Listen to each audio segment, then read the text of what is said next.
하나님 아버지, 감사와 찬양으로 영광을 올려드립니다.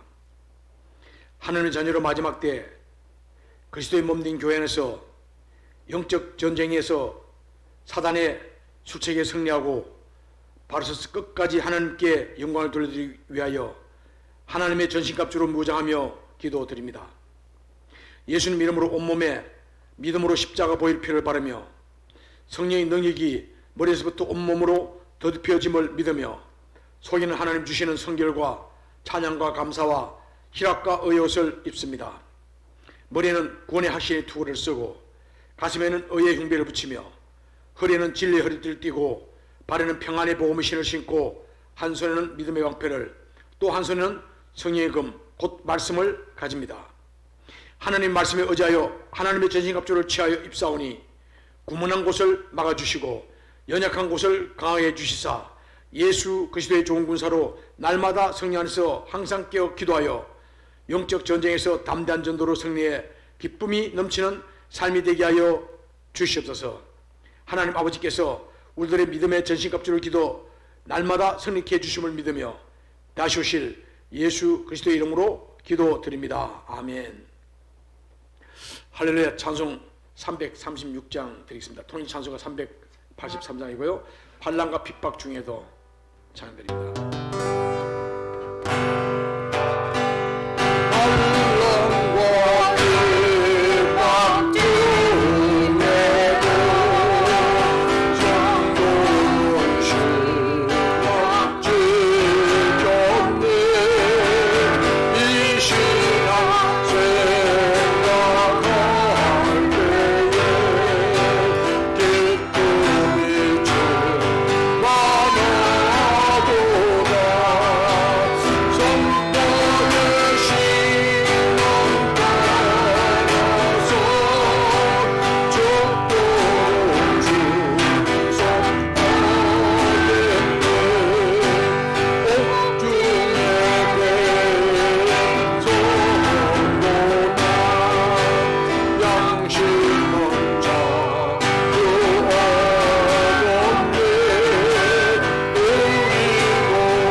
오늘 디모데후서 1장 말씀 함께 나누도록 하겠습니다.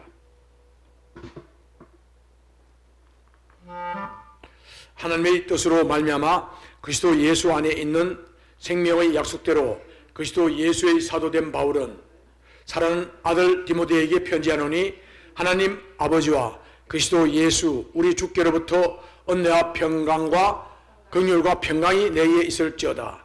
내가 밤낮 간구하는 가운데 쉬지 않고 너를 생각하여 청결한 양심으로 조상적부터 섬겨오는 하나님께 감사하고 내 눈물을 생각하여 너 보기를 원하면 내 기쁨이 가득하게 하려 함이니 이는 내 속에 있는 거짓이 없는 믿음이 있음을 생각함이라. 이 믿음은 먼저 내 외조모 로이스와 내 어머니 유니게 속에 있더니 내 속에도 있는 줄을 확신하노라. 그러므로 내가 나의 안수함으로 내 속에 있는 하나님의 은사를 다시 불릴 듯 하게 하기 위하여 너로 생각하게 하노니 하나님이 우리에게 주신 것은 두려워하는 마음이 아니요 오직 능력과 사랑과 절제하는 마음이니 그러므로 너는 내가 우리 주를 정언함과 또는 주를 위하여 갇힌 자 된 나를 부끄러워하지 않고 말고 오직 하나님의 능력을 따라 복음과 함께 고난을 받으라.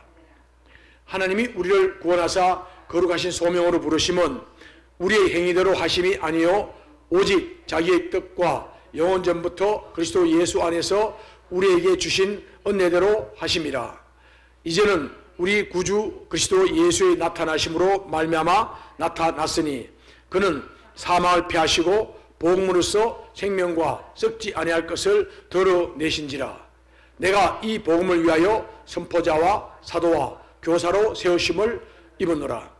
이로 말미암아 내가 또 이 고난을 받되 부끄러워하지 아니함은 내가 믿는 자를 내가 알고 또한 내가 어떡한 것을 그날까지 그가 능히 지키실 줄을 확신함이라.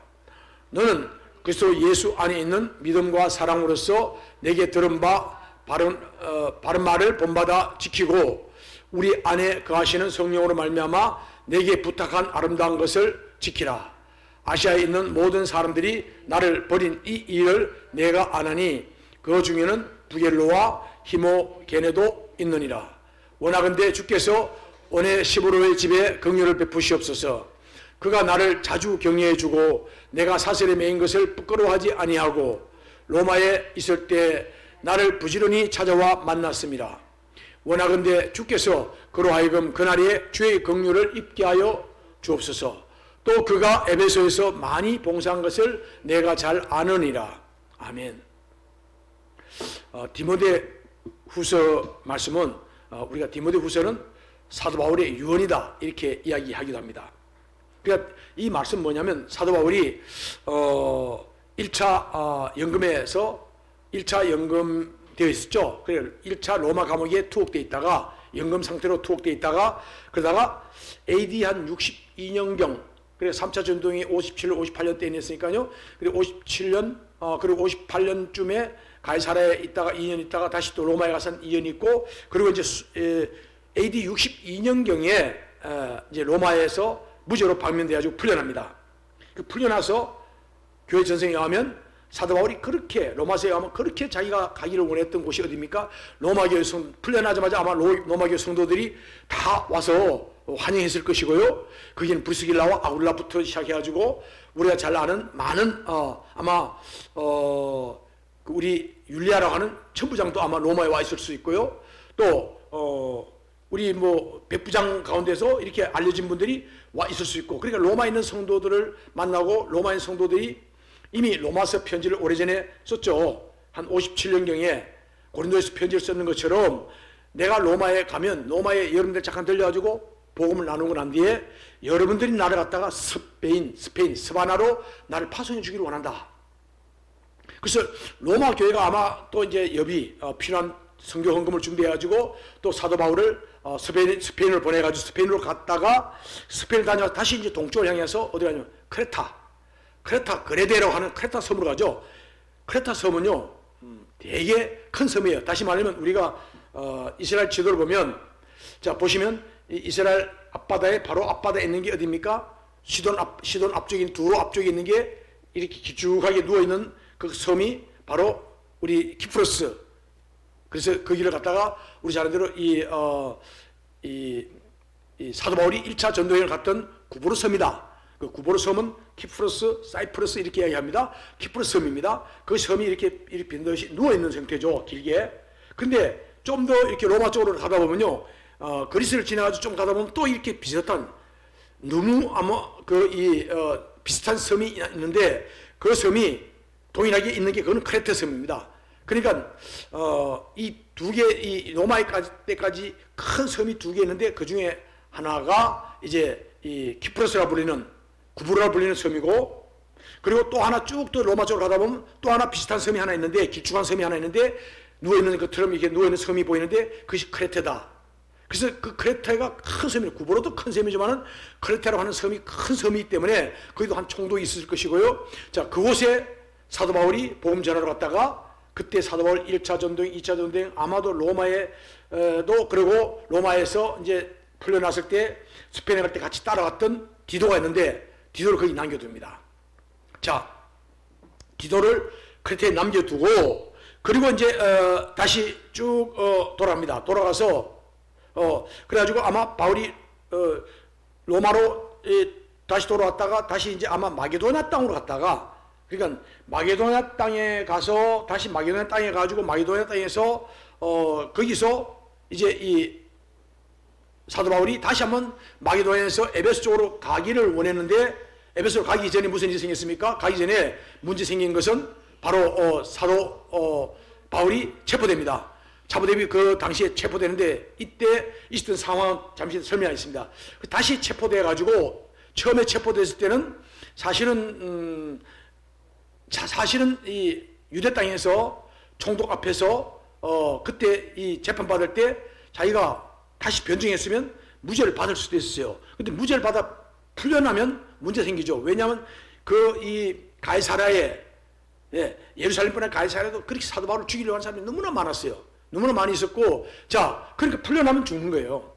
그래서 사도 바울은 저는 이제 로마에 가서 다시 한번 우리 황제인데 내가 항소하니 내가 가서 로마에 가서 상소해가지고 로마 황제인데서 이 재판 받겠다 해가지고 로마로 옮겨져 가서 한 이태 동안 로마에 있습니다. 제일 안전하죠. 지켜준 군사들이 호위하고 있고 지켜주고 있었으니까요. 자, 그리고 거기서 재판에서 역시 또 무죄 받습니다.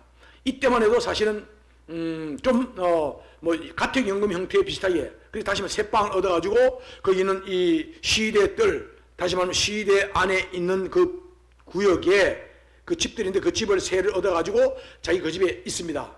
그러면 왜냐하면 감옥에 있으면서도 자기 먹고 사는 거 자기가 다 내야 되니까요. 자, 그렇게 하면 거기에 자기 나가지 못해요. 집 밖으로 나가지 못해도 밖에 있는 사람들이 올 수 있도록 면회가 될 수 있도록 그 면회 오면 만나가지고 같이 식사도 나누고 기도도 하고 말씀도 나누고 이렇게 할 수 있잖아요. 자, 그런데 지금 2차 로마로 압송돼 갈 때는요. 이때는 반국가 사범으로 잡혀갑니다. 그러면 사도 바울이 무슨 큰 국가의 반국가 무슨 혁명을 일으켰냐? 아니요, 아닙니다. 자, 그 이유가 있습니다. 그래서 감옥에 2차 전쟁이 2차로 감옥에 수감돼 가지고 와서 이때 약한 AD 약한 67년경 이때 이 편지입니다. 이 편지 쓰고 1년이 채 안 돼 가지고 사도 바울은 순교합니다. 목이 잘려서 이렇게 목이 잘리고 순교하고 사도 베드로는 또 십자가에 거꾸로 매달려 가지고 순교합니다. 네로 황제 때. 자, 이때 이 편지를 써있는데 사도 바울은 자기 죽음을 임박한 죽음을 느끼고 있어요. 그래서 이때만 해도 이 로마에는 막 피부이 납니다. 자, 이 일이 무슨 일이 있었냐 보면요, 바로 우리가 왕조라 하죠. 왕조인데 우리가 대한민국이 보니까 고려 시대가 있었고, 그 다음에 이시조선이 약 한 500년의 이시조선이 있었고, 그리고 지금 우리 한국이 일제시대 36년이 있었고, 그 다음에 지금 대한민국에 있는데, 그죠? 대한민국에도 이렇게 1기, 2기 나눠서 이렇게 보잖아요. 다시 말해 왕조를 나눌 때 제1왕조, 제2왕조, 제3왕조 나누듯이 로마가 하나의 왕조가 로마의 가장 위대한 위대한 황제가 누굽니까? 아우구스투스죠. 예수님께서 탄생할 때 아수구도가 명을 내렸다 그러지 않습니까? 호적하라고. 그러니까 그때 있었던 아우구스투스.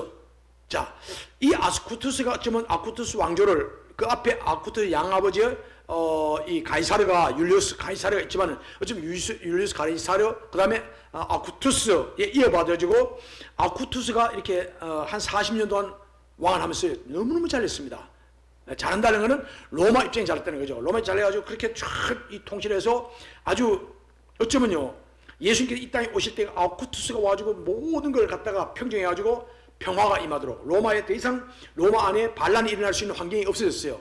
왜냐하면 이 아우구스투스가 옥타비우스죠. 옥타비우스가 그 안토니우스 장군하고 싸워가지고 전쟁이 크게 이깁니다. 자, 그러니까 더 이상 안토니우스하고 클레오파트라를 다 연합군으로 갖다 물리치고 나니까요, 로마에서 아무도 이 율리우스라는 이 지금 있는 이 옥타비우스, 아우구스투스에 대해서 누구도 대항할 수 있는 사람이 없었어요. 그러니까 로마가 아주 평화로워집니다. 모두 너무 평화로워. 팍스 로마라고 해가지고 아주 로마 평화 세워주고 그리고 세금을 거두고 군사를 보내기 위해서 모든 거점 도시가 다 로마를 향해서 도시가 이렇게 큰 도로가 만들어지는 것을 우리가 보게 되는데요. 그리고 언어는 뭡니까? 로마가 라틴어가 있는데 라틴어를 쓰지 않고 뭘 쓰냐면 헬라어를 공용으로 썼습니다. 모든 로마 제국이 헬라어로 쓰면요, 요즘 말하면 영어입니다. 그래서 쓰면 어디 가도 다 통하는 거예요. 제가 인도 가서 저 인도말 뭐 아주 간단한 말밖에 못해요. 예, 펀잡과 펀잡어 뭐 그냥 간단한 인사밖에 못해요. 그런데 제가 인도 가서 별로 불편함이 없는 것은 저 영어를 할 줄 알기 때문에, 그리고 제가 영어를 하면요, 그 가면 어디 가도 영어 통역하는 사람들은 곳곳에 있습니다. 예, 그러니까 문제가 없는 겁니다. 자, 그와 마찬가지로 헬라어를 쓰게 되면요, 혹시 헬라어를 모르는 사람이 있어도 어디 가도 헬라어를 하는 사람 다 있으니까 복음을 전할 수 있는 확실한 기반. 다시 말해서 보십시오. 로마 안에 더 이상 비자 내지 않아도 그 몇십 개의 나라를 왔다 갔다 할 수 있죠. 그 다음에 사도 바울은 로마 시민권도 있을 거예요. 그리고 로마 아쿠투스 때는 아주 로마가 아주 안정되고 평화스러우니까 반란이 나거나 뭐 내전이 생기거나 하지 않았으니까 마음대로 복음이 쉽게 전할 수 있었습니다. 이 복음이 급속하게 전파된 것은 바로 그거죠. 그 다음에 헬라어를 쓸 수 있을 거예요. 자, 그 다음에 그때는 또 법치국가예요. 법이 다스리는 나라다 보니까 뭐 이렇게 마음대로 뭐 이렇게 관리들이 할 수 없어요. 왜냐하면 법이 있기 때문에, 법을 지켜야 되기 때문에. 그래서 어쩌면 사도 바울이나 또 우리 사도들이 다니면서 열심히 선교할 수 있는, 복음 전할 수 있는 그런 모든 환경이 만들어진 게 아쿠스투스 황제다. 그럼 아쿠스투스가 죽고 나서 그 아들이 있는데, 아들이 누구냐면 티베리우스예요. 티베리우스, 갈릴리 바다 앞에 하면 티베리아 바다라고 이야기하는 것은 티베리우스 그 새로 티베리우스 황제 이름을 따서 세운 도시 이름이죠. 자, 티베리우스가 22년 만에 또 죽습니다. 자, 죽게 되니까요, 이때가 티베리우스는 예수님이 공생했답니다. 예수님께서 이 땅에서 공생이 하실 때가 바로 티베리우스가 황제로 있을 때예요. 자, 티베리우스가 약 한 22년 정도 이렇게 왕으로 있다가 칼리큘라가 왕을 합니다. 칼리큘라가 왕하는데 칼리큘라는 3년밖에 못해요. 자, 3년 동안 하는데 이 사람도 칼리큘라가 아주 약간 정신적인 문제가 있었어요. 아주 폭군이었습니다. 그래서 3년 만에 이 사람은 아쿠투스의 혈족이에요. 그러다 보니까 이렇게 티베리우스 아들이 죽으니까요, 또 다른 이제 그 혈육으로서 그래서 자기가 또 이어받습니다. 칼리큘라 이어받았는데 그는 일찍 폭군이었는데 신하에서 피살당해 죽습니다. 그 다음에 된 게 글라우디오입니다. 글라우디오는 누구냐면 글라우디아 계속 나오죠. 왜냐하면 로마에 있는 사람들이 유대인들하고 그리스도인들 이때만 복음이 많이 전파되니까 유대인들 가운데 예수 믿는 유대인도 많고 또 예수를 안 믿는 이 이방인 그리스도인도 많고 이방인 그리스도인 그다음에 유대인 그리스도인이 많다 보니까 유대인들이 기독교인들을 엄청나게 막 싫어합니다. 그래서 분란이 일어나고 막 데모가 나니까 글라우디가 황제가 돼서 보니까 머리가 아프거든요. 그래, 야, 다 쫓아버리자. 다 쫓아버립니다. 그래서 누구 쫓아요? 유대 사람 다 죽입니다. 유대 사람은 다 쫓아버립니다. 그러다 보니까 유대인, 진짜 오리지널 유대인이든 유대인 가운데 예수 믿는 사람들 할 것이 다 쫓겨나요. 그래서 우리 사람대로 브리스길라 아굴라가 쫓겨나서 고린도로 가게 되죠. 그래, 거기 남은 사람 뭐요? 지금 이방인 교회만 남게 됩니다. 이방인들만 로마에 남게 되는데, 자, 요때까지, 그리고 클라우디오가 이 사람 병에 걸려서 죽은데요. 병에 걸려서 13년 만에 죽습니다. 죽게 되니까 그 다음에 네로가 들었습니다. 자, 네로가 왕이 되는데 여기 클라우디오의 양아들이에요. 양아들인데 이 네로가 들어서서 처음에는 좋았어요. 예, 처음에는 좋아가지고 이 클라우디오가 처음에는 뭐 세네카라고 하는 유명한 사람 있죠. 세네카가 이렇게 선생이기도 하고 친구이기도 한데 세네카 계속 좋은 이렇게 자문을 해주니까 선전을 베풀었어요. 그랬으니까 사도 바울이 무죄받아 나왔죠. 이때만 해도. 자, 그런데 얼마 안 돼가지고 이제 로마에 몇 년이냐면 64년에 큰 문제 생깁니다. 왜냐하면 로마에 7월 18일 날 이 큰 로마의 화재가 있는데요. 이 화재가 있을 무렵에 어떻게 하냐면 이미 이 세네카가 세네카가 손을 띄고 물러나면서부터 시작해가지고 이 네로가 좀 정신이 이상해지면서 자기 어머니를 죽이고 자기 부인을 죽이고 뭐 하여간 정말 좀 이상한 폭군으로 바뀌기 시작했는데 이때 큰 화재가 있는데요. 64년 7월 18일 날 그리고 7월 19일 이때 7월 17일 7월 18일 이 무렵에 큰 화재가 나가지고 그러니까 한 극장에서 불이 난 게 그 전 목조 건물로 돼 있고 막 다닥 붙어 있는 그 로마 시내 그런데요. 그 불이 붙었는데 도로 꼬불꼬불 하다 보니까 소방 불을 끈 사람들이 들어오기도 힘들었고 불 뭐 손도 못 대고 그냥 바람이 부니까 싹 그냥 순식간에 며칠 동안 불타면서 다 타버렸습니다. 1차 불, 그 다음 며칠 있다 다시 또 2차 불이 또 났죠. 이 계기를 통해 가지고 로마에 있는 사람들이 얼마나 많이 고통당하는지 모릅니다. 그 중에서 보니까 로마에서 보니까 수많은 사람들이 죽게 됐는데, 자, 이 이야기입니다.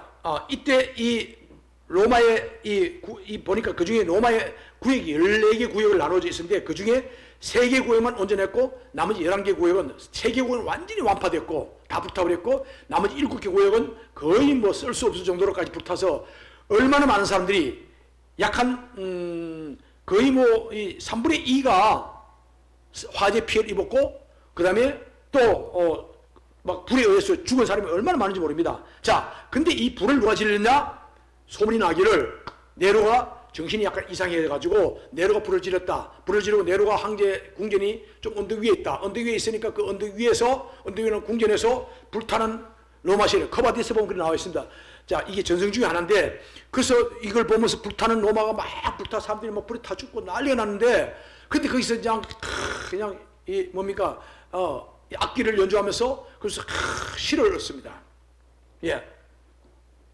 그래서 그때 시를 갖다 노래했던 그 노래가 뭐냐면 트로이 함락이에요. 자, 트로이 함락이라 하는 그 노래를 쫙 부르면서 그리고 시를 쓰고 막 이랬다는 거예요. 정신이 이상한 거죠. 예. 결국은 그때 이 네로 황제, 이 많은 백성들이 네로 황제가 그런 걸 알고 막 이렇게 폭동이 날 것 같으니까 바로 네로가요, 이 화재를 불지른 거는 누구냐? 그리스도인들이다. 이미 아마 그리스도인들이 이 로마에 참 많은데 그리스도인들이 불을 질렀다. 로마를 갖다가 뒤집기 위해서, 로마를 전복하기 위해서. 그러니까 이 로마에 불 지른 사람은 기독교인이다. 그렇게 덮으씌운 거예요. 덮으씌워가지고 그때부터는 기독교 붙입니다. 그러니까 사람들이 화를 내던 게, 원래는 네로 황제에서 화를 내다가 네로가 아니고 그리고 정글을 몇 명 이렇게 가짜 정인을 세워가지고는 내가 사실은 이 그리스도인인데 내가 뭐 누가 뭐 베드로가 우리 불질러가지고 나타나서 불질렀습니다. 몇 명이 이야기하는 거예요. 가짜로 하는 거죠. 예. 그렇게 해가지고 기독교인 다 덮으씌워가지고는 기독교인 다 잡아들입니다. 이때 잡혀와가지고 콜로세움에 들어가서 콜로세움 원인 경기장에서 얼마나 많은 사람 숨겼는지 몰라요. 거의 뭐 보면 우리 커바디스 영화에 있는 그대로 이 수많은 사람들 갖다가 그냥 사자들이 있는데, 굶주린 사자들, 일주일 동안 굶겨놨던 사자들, 맹수들 갖다는 그 여자들하고 어린 아이들 갖다가 그 많은 사람을 갖다 풀어버려요. 자, 그 운동장에 다 문을 못 들어오게 다 내보내고 나서, 그리고 한참 있다는 거예요. 사자들하고 그 맹수들 다 풀었어요. 그러니까 뭐예요? 맹수들이 나가서 막 일주일 동안 굶었으니까 그거 다 잡아가지고 그냥. 그래서 칼각이 그들이 마지막 순간까지 이 사자에 뜯겨 죽을 때까지, 예, 그들이 막 하나님 찬송하다가 그러다가 그 비명 가운데서 순교했습니다. 그리고 또 남자들은 또 기둥에다 탁 묶어놓고, 예, 저녁에 밤에 또 묶어놔놓고는 그 경기하는데 묶어놔놓고 사람을 묶어놓고 이 기름을 칠해가지고는 기름을 붓고는 그다 불을 질러버려요. 그 산채로 다 불타는 거예요. 그래서 그 기둥에 매가지고 불타는 사람들을 보면서 그것이 마치 횃불처럼 타면서 그러면서 경기를 즐겼던, 와, 이거 그 네로가 정신이 없는 이런 네로가, 자, 그때 뭐요? 베드로를 잡아라. 그 다음에 가장 이 복음을 전하는 가장 그 반국가 사범 중에 우두머리 있던 사도 바울을 잡아라. 그럼 긴급 수배인이 됐어요. 그래서 이 마게도냐 땅에 갔다가 거기서 체포됩니다. 체포돼 올 때는요, 이미 사형수의 신분이 반국가 사범이고, 이제는 그리고 이제 감옥에 갇히는데 아주 깊은 감옥에 갇힙니다. 이때는 이미 아마 이때는 많은 사람들이 순교하기 시작했고요. 뭐 고통당하고, 그래서 그리스도인들이 다 피해가지고 어디로 가냐면 전부 다 이제 어디로 가냐면 이 카타콤이라는 지하 공동묘지로 들어갑니다. 들어가서 그렇게 나갈 때 이 무렵의 이야기입니다. 그리고 에베소에도 문제 생긴 거예요. 에베소도 이 이야기가요, 로마에 말이 떨어졌지만 에베소도 사도 바울이 감옥에 갔다. 사도 바울이 반국가 사범이다. 뭐 이렇게 하는 거예요. 덮으시는 겁니다. 그렇게 해가지고는 교회 안에 사람들 가운데서도 이제 사도 바울이 반국가 사범이다. 그렇게 네로가 이야기했던 걸 믿고 사도 바울이나 사도 베드로가 이 사람들이 불을 지르겠고 뭐 반국가 사범이고 아니면 어떻게 했고 해가지고 막 해서 분란 일으키고, 그리고 이단들이 들어와서 막 교회를 어지럽게 하고, 그러다 보니 교회 안에 교인의 말씀 배신합니다. 복음을 배신합니다. 왜냐하면 예수 믿는다는 게 이제는 뭐 생명을 걸어놔야 되니까요. 이때 이 아주 위기 가운데 있을 때, 교회가 굉장히 위기 가운데 있고 어려운 가운데 있을 때 사도 바울은 정말 이제 교회에 대한 염려로 가득 차 있었고, 그리고 이제는 자기가 이제 로마 감옥에 있었지만 이제는 버림받은 느낌. 왜냐하면 그동안에 많은 사람들이 사실 변론해주고, 사도 바울이 그렇게 하지 않았습니다. 사도 바울은 그런 분 아닙니다. 변론을 해준 사람이 있어야 되는데 자기 주위에 있던 사람 다 피해버렸던 거예요. 보면. 그래서 자기가 버림받은 느낌을 받았고, 그 죽을 날이 이제 내가 사형이 집행될 게 해. 아마 베드로가 먼저 순교했고, 아니면 사도 바울이 누가 먼저 했는지는 잘 모르지만은 아마 자기가 순교할 때가 얼마 남지 않았다. 그러니까 이런 상황에서 빨리 내가 보고 싶은 사람인데 디모데를 빨리 와서 디모데를 만나기 원한다 하는 말씀. 그리고 심한 핍박이, 어마어마한 핍박이 이제는 로마뿐 아니라 전 로마 제국에 이 어마어마한 핍박이 임할 걸 보게 된 겁니다. 자, 그러면서도 이 핍박 가운데서도 담대하게 복음을 전거해야 되고, 여기에 거짓 교사들, 이단들이 막 더구나 핍박 가운데서 막 교회 안에 엄청 이렇게 어렵게 하고 있는데, 이때 사도 바울은요, 이제 이 성도들에게 다시 한번 이 교회가 믿음 가운데, 거룩한 믿음 가운데 충만했을 수 있도록, 더 복음을 잘 전가할 수 있도록 이렇게 쓴 게 바로 디모데 후서입니다. 그래서 디모데 후서를 우리가 말씀을 묵상하고 읽을 때는 바로 이런 것을 갖다 배경에 두고, 그 당시에 굉장히 위태로운 가운데 있었다. 로마 교회가 굉장히 위기 가운데 있었고, 카타콤으로 이제 스며들기 시작했었고, 예. 그리고 베드로도 좀 더 체포되고, 자, 이 사도 바울이 이 편지를 쓰고 나서, 자, 이게 이 편지를 쓰고 나가지고, 쓰고 나서, 그리고 이제 자기가 구속돼가지고 아마, 그러고 나서 약 한 1년, 이 편지 쓰고 나서 한 1년 정도도 안 돼가지고 사도 바울이 순교합니다. 예. 그때는 사도 바울이 순교가 정말 가까이 온 걸 느끼고 있을 때입니다. 그래서 이야기입니다. 자, 전도의 사명. 그렇게 환란이 있고 핍박이 있다 할지라도 복음 전하는데 전도의 사명에 끝까지 감당해라. 이 디모데에게 권면하는 겁니다. 그리고 가르침 위에 굳게 서야 되고, 그 다음에 내가 어떻게 복음에서 핍박받고 박해받고 어려운 가운데 복음을 전하는지 너가 나를 본받아라. 사실은요, 사도 바울이 순교했습니다. 그리고 또 얼마의 시간이 지나가지고 사도 바울을 뒤를 이어서 이 디모데도 순교합니다. 그 디모데도 순교하고 나서 그 교회를 누가 이제 관리하냐면 사도 요한이 와서 관리하게 되죠. 예. 그 이야기를 우리가 함께 보면, 그래서 이어져서 사도 요한이 에베소 교회에 있다가 에베소 바로 앞에 있는 밤모섬에 귀양 가게 되죠. 귀양 갔다 다시 풀려와서 또 교회를 돌보다가 그러다가 그가 죽게 되는데, 이 사도 요한의 요한 서신까지 쭉 연결되어지는 게 바로 이런 역사적인 배경을 가지고 있다 하는 것을 우리가 생각할 수가 있겠습니다. 자, 그래서 이제 어떻게 우리가 성경, 그리고 성경 이제 하나님 말씀을 가지고, 말씀이 얼마나 중요하냐, 말씀의 근위에 의지해가지고, 그래서 말씀 가운데서 잘 말씀을 다루는 게 너무나 중요하다. 2장에 가서도 이야기하고 있고 3장에서 말씀의 성경의 권위. 그래서 우리가 모든 사역하는데 모든 중심은 성경 말씀이다, 하나님 말씀이다 하는 것으로 이야기해주고 있습니다. 그 다음에 거짓 교사, 그 핍박과 환난 가운데도 거짓 교사들이 너무나 많아서 이들은 와서 망령되고 헛된 말도 안 되는 이야기하는 거예요. 예수님 십자가의 복음을 증거해야 되는데 전혀 엉뚱한 이야기를 하죠. 엉뚱한 대로 사람 이끌고 가는 거예요. 엉뚱한 대로. 자, 바로 그들하고 막 싸울 필요가 없다 이거예요. 그들 너 왜 그래? 싸울 필요도 없고, 어떻게 알아요? 그 무의미하게 그들 논쟁할 필요도 없다. 어떻게 한다고요? 그냥 그들하고 논쟁할 필요도 없고 그냥 거절해 버리고 잘라버리고 우리는 믿음으로 나가서 믿음을 지키고 성도들이 믿음을 지키게 하고 또 우리가 전도 복음 전가하는데 전력을 다해야 된다. 이런 말씀을 주고 있습니다. 사실은 예수 그리스도를 위해서 선택한 그 죽음을 통해 가지고 비로소 참 제자가 된다는 그런 말씀이 우리 디모데 후서에 전체적으로 쭉 깔려 있으면서, 그래서 또 한 분을 생각할 수 있습니다. 나중에 보면요, 우리 안디옥에 또 보면 이냐시오라는 분이 있는데, 이분이 이제 이분이 이제 순교할 때, 순교 당하기 전에 무슨 이야기냐면, 나는 이제 주님의 제자가 되기 시작했습니다. 드디어 내가 순교를 하니까 정말 내가 예수님 제자가 된 걸 내가 인정받기 시작했습니다. 그리고요, 맹수 던져가지고, 맹수인데 이제 던지기 위해서 로마로 앞선, 그 로마가 맹수에는 그냥 던지지 않고 구경한 사람이 있어야 될 거 아닙니까? 그래가지고 콜로세움에 사람들을 많이 몇천 명 갖다 로마 시민을 갖다 놓고, 그리고는 자, 이 사람들이 불 지르고 이 사람들 반역이 있는 사람들이야 아주 그리스도인들 갖다는 다 해주고 거기서 사자에 뜯겨 죽게 할 때, 그때 그들은요 오히려 그 때문에 두려워하지 않고 이야기입니다.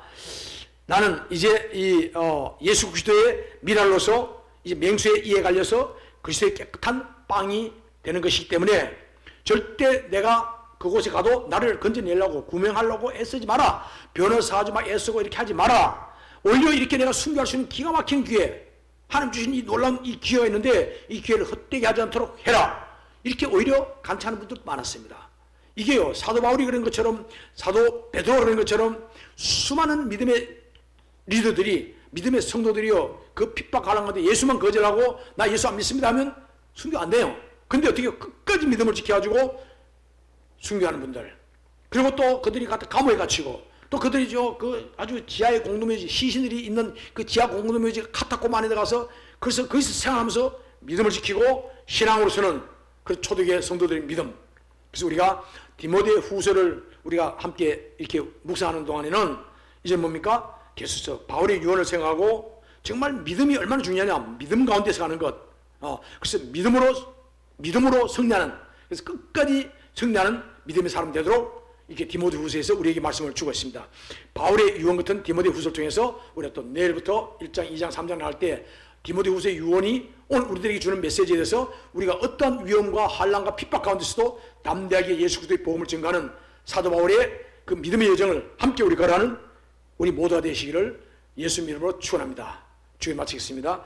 하늘에 계신 우리 아버지여, 이름이 거룩히 여김을 받으시오며 나라에 임하옵시며 뜻이 하늘에서 이루어진 것 같이 땅에서도 이루어지리이다. 오늘날 우리에게 일용할 양식을 주옵시고 우리가 우리에게 죄지은 자를 사하여 준 것 같이 우리 죄를 사하여 주옵시고 우리를 시험에 들게 하지 마옵시며 다만 악에서 구하옵소서. 나라와 권세와 영광이 아버지께 영원히 있사옵나이다. 아멘.